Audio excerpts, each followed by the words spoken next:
So what exactly is coming up this Saturday? And again, I really appreciate our special guest joining us on the line right now, Clay Olsen. And Clay, maybe you could run through what is going to happen during this special gathering coming up on Saturday at the Salt Palace Convention Center. Yeah, thanks for having me on the show, Doug. So, on Saturday it's going to be focused on providing education to the public, hope and healing for those that are struggling or deal with people that are working with people that are struggling, and kind of getting a broader sense of understanding around what's really happening with our youth and with our society around the topic of pornography. I thought it was interesting because there are several really distressing issues that are melded into all of this, and the connection, I guess, is what I'd be interested in talking about. You know, fathers being good to their daughters, what young adults need to know about healthy sexuality, even some of the trafficking that goes on. Does all of this, is it all going to be woven together at this convention, or will the issues be handled separately, or are they separate? Well, obviously pornography has a very broad reach of impact on our culture and our society, touching many variety of different relationships and factors. And so these will all be covered in breakout sessions and individual kind of dialogues with experts on those particular areas.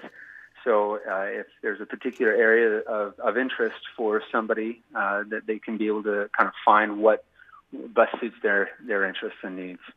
The Attorney General will be speaking, Utah's Attorney General, Sean Reyes, and talking about pornography and the sexual exploitation in Utah. Boy, as if some of the other issues aren't startling enough, to think that some of the sex trafficking and exploitation that we read about and we think, well, that wouldn't happen here. It is happening here. That is really distressing, and I'm looking forward to hearing what Sean Reyes has to say. And he was interviewed by our Drew Steele, and I think Drew will have his interview tonight on his program in its entirety. Yes. Sean and many others are fighting, that very issue in a very real way in our own backyard. You know, a lot of people think that kind of a challenge, things like sex trafficking, only happens overseas. But I travel the country, and I'll tell you, it's happening in every corner of this country in a very big way, and it's the fastest growing criminal enterprise on the planet. And it's definitely something that we need to be more aware of, for sure. Isn't that startling in this day and age, with all of the human rights efforts that we make in this world today and in our country and in our various communities today, that this is such a fast-growing crime? And I've had friends, including Sean Reyes, who have been involved in some busts of these rings, whether it's down in Colombia or whether it's off the shores of Haiti or wherever it might be. It's just startling what is happening, and not only the men and women who are involved in this, but the children that are involved in it. I mean, startlingly young children. Yes, and many might wonder kind of why is that topic being addressed at the UCAP conference, or the Utah Coalition Against Pornography.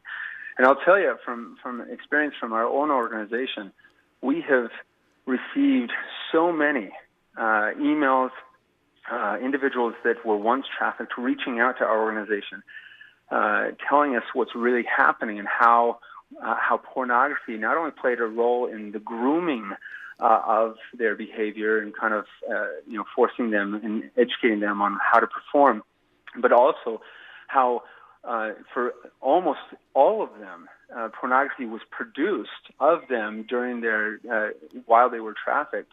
Not only as a kind of a ransom blackmail kind of tactic, but also as a way to make more money. The traffickers realized that they can make a whole lot more money if they film these experiences rather than one-time kind of one-off experience. Unbelievable. It really is just shocking. And Clay, for you, what is the passion? Why is this on your radar and you're devoting so much of your life and time to it? Yeah, that's a good question, one that I get all the time. And it's one that, when I told my wife I wanted to leave a company that I had started, a creative agency, and I told her I wanted to leave that to start this nonprofit to educate youth on the impacts of pornography, she thought I was crazy, as did many others. But, it really started for me due to the fact that I had a very personal experience with a family member that had dealt with this on a pretty profound and devastating level. He had struggled to such a severe degree that he acted out in ways that were not only inappropriate but very illegal as well, and was sentenced to a prison sentence. And he later got out and kind of expressed to me that it all stemmed from his struggle with pornography and how it led him to need more and more often, and ultimately a more hardcore version. And that kind of shocked me, and it was a really difficult thing for our entire family. But once I kind of started to research the science behind some of these challenges that people face, I kind of felt this profound desire within myself to help others avoid those major pitfalls and help educate people on the realities of today. Mm-hmm. We're almost out of time, but some people do look at this skeptically, and they ask about the science. And when it's labeled as an addiction, they ask for the proof. What are you going to tell people at the convention? What will be there for them to perhaps convince people that this is a bigger issue and is more addictive than people ever thought? Well, first of all, historically speaking, we've come a long way with regards to understanding the brain and how different things can impact the brain. There will be several individuals in attendance, neuroscientists from institutions around the country coming to speak on this very subject. More and more researchers coming out talking about the impacts of pornography. In fact, 14 out of the last 14 neurological studies that have been conducted confirm the addictive potential of pornography. That being said, so yes, at the conference that will be explored in more detail. But that being said, I think it is something that we need to understand that addiction, of course, does not apply to all pornography viewers. And addiction is a term that in some cases can be overstated and overused. To say that it doesn't apply is inaccurate according to the research.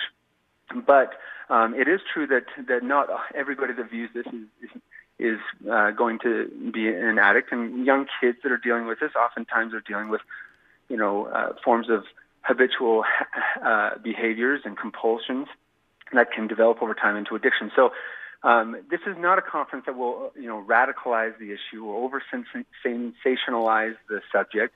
This is something that's a very level-headed approach, looking at research with experts being the deliverers of that information. Now, this is coming up at the Salt Palace on Saturday, March 11th, this Saturday. Registration is at 8 o'clock. Can people pre-register, Clay? They can, yes. You can go to utahcoalition.org and pre-register. And what are the costs? Let's see. I know that at the door, it's a little higher cost than it is if you pre-register, and I'm not aware on top of my head what the costs are. Let's see. I might have that right here. I have pre-register at 16, ages 25 and under 6, and register at the door. It's 21. So that's a $5 savings right if you pre-register. Clay, we're looking forward to on this program following up on this after this, perhaps maybe even next week, looking at doing an hour special on some of these issues that are associated with what you'll be addressing on Saturday. So odds are we'll be chatting again soon. And thank you for joining us here on the program today. Yes, thank you, Doug. And good luck this weekend. Thank you. Saturday, March 11th, this Saturday at the Salt Palace Convention Center. It is 10:48. Let's go ahead and take just a brief break.